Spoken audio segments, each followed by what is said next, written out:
There exists a country where love isn't measured in luxury, but in laughter, patience, and kindness. In this place, affection isn't an event, it's a way of life, woven into every shared meal, every small favor, every quiet evening under the stars. While much of the world has turned romance into a race of wealth and appearance, the Philippines has quietly kept love simple, human, and pure. Here, connection costs less than dinner, yet its worth can't be calculated. In the Philippines, love survives not because life is easy, but because people never stop believing in its power.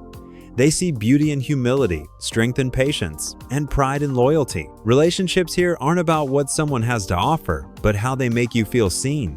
And in a time when much of the world seems to have forgotten what that means, this small archipelago still remembers. In the West, love has become a transaction. Dating apps promise endless options but deliver little connection. People spend fortunes on dinners, gifts, and experiences, yet still feel the ache of loneliness when the night ends. It's a system built on performance where gestures are often grand, but emotions are shallow. But in the Philippines, the rhythm of love beats differently. There, affection grows in the ordinary moments. A morning text, a shared umbrella, a quiet walk to the market. Couples laugh through power outages, hold hands on crowded jeepneys, and find joy in simply being together. In this country, intimacy isn't complicated, it's consistent. The difference isn't poverty or circumstance, it's perspective.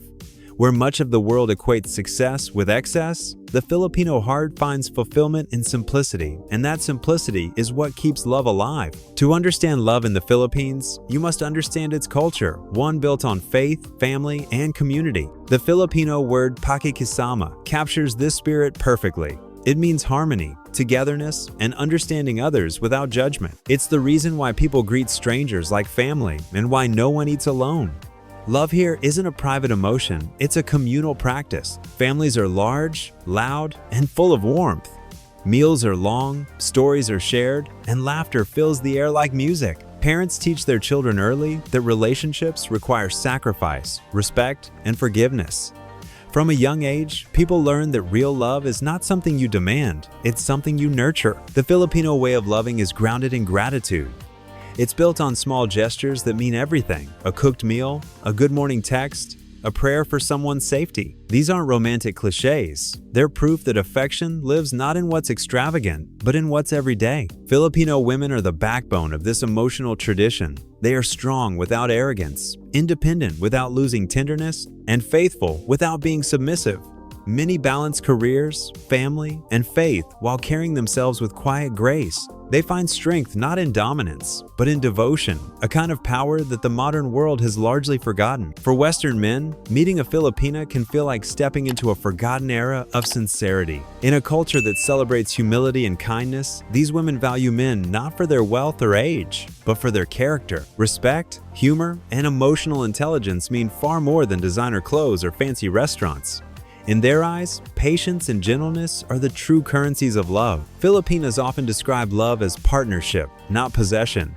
They believe in building a future hand in hand through effort, compromise, and faith. That belief, rooted in both tradition and resilience, explains why love in the Philippines feels timeless, even in an age of speed and distraction. Many older Western men arrive in the Philippines disillusioned. Back home, they were often overlooked casualties of a dating culture obsessed with youth and status. They come to Asia seeking companionship but find something far deeper: rediscovery. What they expected to be a vacation of the heart becomes a lesson in human connection. In the Philippines, they are not judged by the lines on their faces or the titles on their resumes. They are valued for their stories, their stability, and their sincerity. The women they meet don't expect grand gestures, they expect presence. Love here is not about what you can give, but how you can care. Many of these men stay, not because of convenience, but because the simplicity feels like home. They rediscover joy in helping with chores, in Sunday lunches with extended families, and in the laughter that echoes through every small home. They find peace in realizing that love was never supposed to be complicated, just consistent. In much of the world, simplicity is seen as lack, but in the Philippines, simplicity is richness.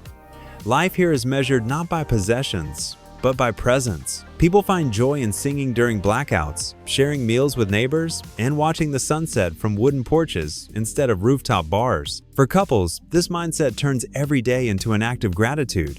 They don't need lavish dates or perfect photos to prove affection. They need shared laughter after a long day, a gentle hand to hold in prayer, and faith that tomorrow will bring another reason to smile. This approach transforms love from performance into partnership. An expat once described it this way: "In the West, I had everything except peace. Here, I have less, but I feel whole." That's the essence of Filipino romance. Having just enough, yet feeling like you have everything. Faith runs through every Filipino relationship like a steady heartbeat. Over 80% of the country identifies as Christian, and their spirituality informs how they love, forgive, and endure. Relationships here are not just emotional, they're moral. Couples pray together, not as a ritual, but as an act of unity. This shared faith creates resilience. When challenges arise, whether financial, emotional, or familial, couples turn to prayer instead of pride. Love becomes not a test of strength, but of surrender. It teaches them that forgiveness is not weakness, but wisdom. Faith also keeps relationships grounded in gratitude. People don't thank God for what they own, they thank Him for who they have.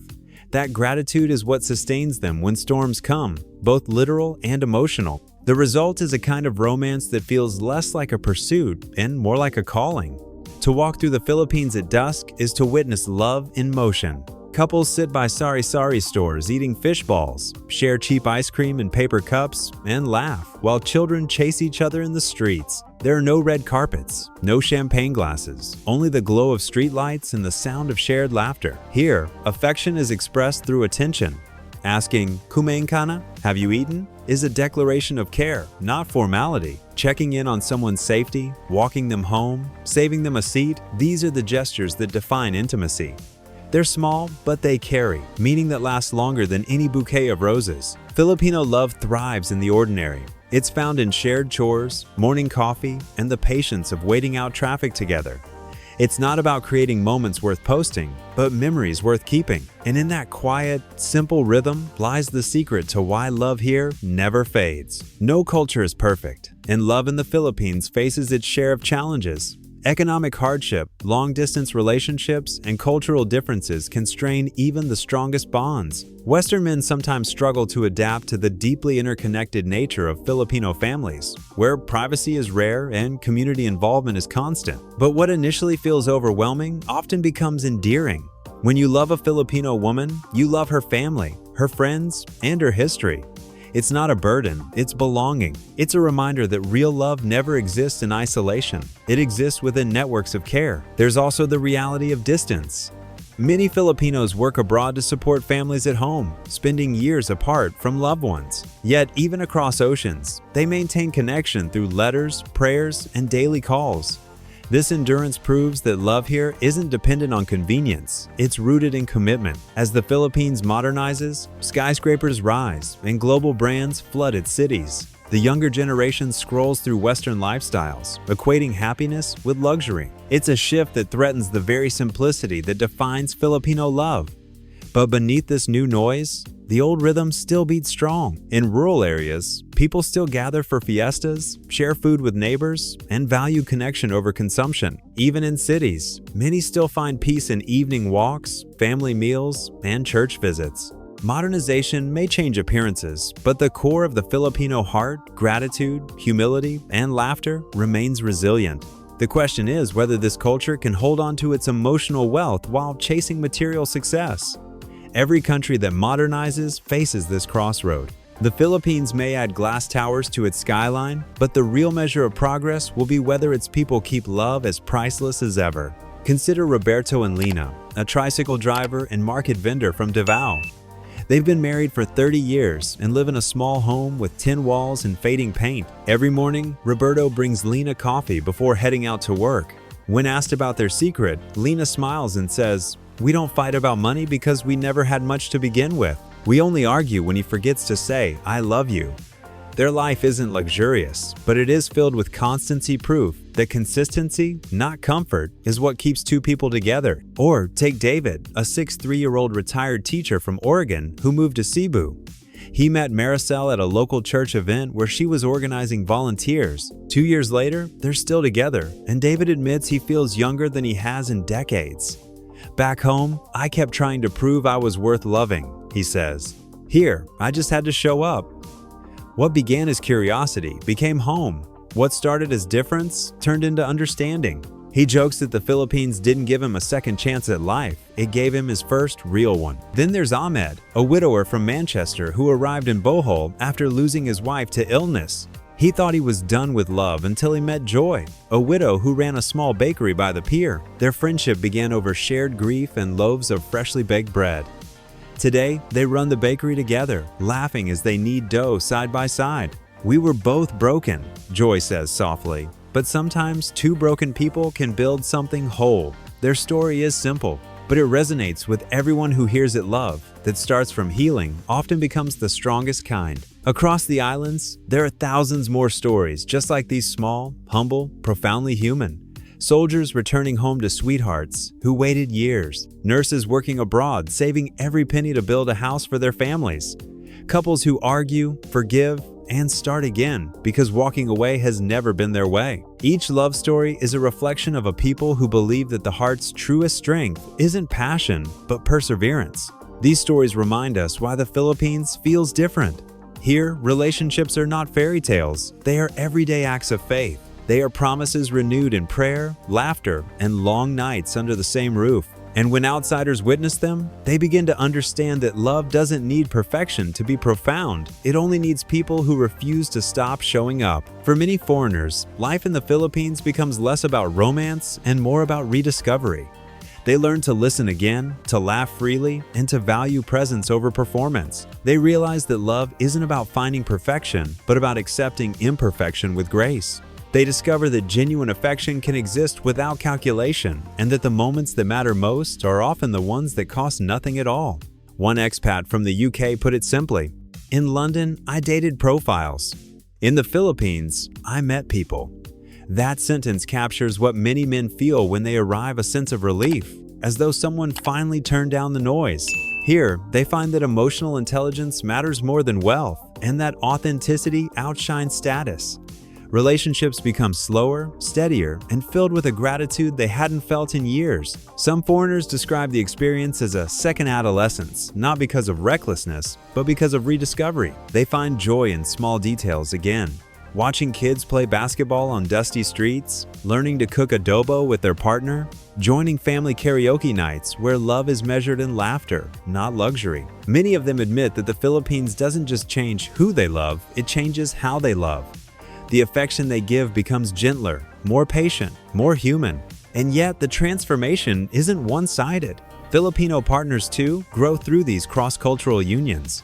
They gain new perspectives, learn new languages, and see their own culture through fresh eyes. Together, they create relationships that blend East and West, faith and freedom, tradition and individuality. In a world where dating often divides, these connections quietly prove that love still bridges differences and always will. Filipino love isn't just a national treasure, it's a universal lesson. It's proof that in a fast, cynical world, kindness can still win. The compassion that defines the Filipino heart extends beyond romance. It's in the way strangers help each other during floods, in the way families open their homes to visitors, and in the way communities celebrate even the smallest victories together. Love here isn't an emotion to chase, it's a lifestyle to live. Visitors often say that the Philippines feels like a place where people still see each other. Neighbors greet one another by name, shopkeepers remember your usual order, and strangers will go out of their way to help without expecting anything in return. This everyday empathy shapes how people build romantic relationships. It's impossible to live in this culture and not absorb its generosity. You learn that love doesn't start with grand gestures, it starts with being available. Westerners who stay long enough begin to mirror this warmth. They stop hurrying, they start listening, and they find that empathy feels more rewarding than efficiency. In a global society obsessed with independence, the Filipino approach reminds the world that interdependence is not weakness, it's strength. Here, love isn't about possession, it's about participation. This mindset also shows why Filipino relationships endure. Couples who face financial hardship or distance don't view those as reasons to give up. They see them as tests to overcome together. Faith, family, and humor become the glue that keeps affection intact. Even when life gets difficult, there's always time for laughter, a prayer for guidance, and a hand to hold. That resilience gives Filipino love its rare, enduring glow. The richest nations in the world have perfected convenience, but lost connection. People swipe through faces instead of learning names, and schedule affection between meetings. They buy gifts instead of giving time, and trade vulnerability for validation. The result is a quiet loneliness that wealth can't cure. The Philippines, with all its imperfections, offers an antidote, one built not on luxury, but on humanity. The world could learn much from how Filipinos approach relationships. Love here is treated not as entertainment, but as endurance. It's something people work on every day through kindness, forgiveness, and shared struggle. This makes affection sustainable because it's rooted in reality, not fantasy. When Western men talk about finding peace in this country, what they're really describing is emotional honesty, the freedom to be flawed and still feel loved. In the West, people often equate romance with intensity, a burst of passion that fades as quickly as it comes. In the Philippines, romance is about consistency. It's not loud, it's lasting. Couples stay together because they keep choosing each other, even when it's inconvenient. That commitment feels radical in a world accustomed to instant gratification. It reminds us that love doesn't have to be perfect to be permanent. Maybe this is why so many who experience Filipino love struggle to return to their old lives. They realize that what they were searching for wasn't adventure or escape, but meaning. The Philippines becomes a mirror reflecting everything the modern world has forgotten: simplicity, faith, laughter, and genuine companionship. It shows that love, at its core, is still the most natural thing in the world. It just needs space to breathe. The world measures wealth in numbers, income, assets, achievements. But in the Philippines, wealth is measured in relationships, in shared meals, and in laughter that fills the night air. People here may not have much, but they have each other, and that's everything. They prove that the richest life isn't the one filled with possessions, but with presence. Yes, love here costs less than dinner, but that's only because it's too sacred to price. It's found in the smile of a market vendor, the patience of a mother, the devotion of a partner who prays for you even when you're apart. The currency of affection here is time, humility, and care, and no economy on earth can inflate its value. In this country, even the simplest acts, a hand held, a meal shared, a song sung together, hold the weight of forever. For Western men who come here weary and lost, this lesson is life-changing. They learn that fulfillment was never about status. It was about sincerity. The Philippines doesn't sell love, it teaches it. It invites the world to slow down, to listen, and to rediscover what connection feels like when it's real. And maybe that's what humanity needs most right now. Not more speed, but more stillness. Not more wealth, but more warmth.